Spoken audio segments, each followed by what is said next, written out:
उत्तर गोंय जिल्ह्यातल्या वेगवेगळ्या भौशीक सुवातांनी परवानगी बगर पोस्टर, बॅनर आणि हेर होर्डिंग लायिल्ल्याचे प्रशासनाच्या नदरेक आयला। हाका लागून भौशीक मालमत्तेचे लुकसाण जावपाक लागिल्ल्यान गोंय मालमत्तेचो विकृती कायदो 1988, गोंय नगरपालिका कायदो 1968 आणि गोवा पंचायत राज्य कायदो 1984 या तरतुदीचो भंग जाल्ल्यान या संदर्भात संबंधित अधिकाऱ्यांक बेगोबेग कारवाय करपाचो निर्देश दिला।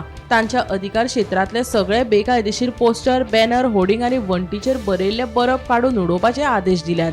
हातूंत सरकारी इमारती, भौशीक वंटी, वीज खांबे, रस्त्याची चिन्ह आणि हेर भौशीक सुविधांचो आस्पाव आसा। तशेंच घेतिल्ल्या कृतीचो सविस्तर अहवाल काडिल्ल्या सुवातेविशीं माहिती सयत 7 दिसां भितर सादर करपाचो आदेश दिला। तशेंच ह्यो सुचोवण्यो खरपणान पाळचे अशेंय स्पश्ट केला। Bureau report, Gomantak TV.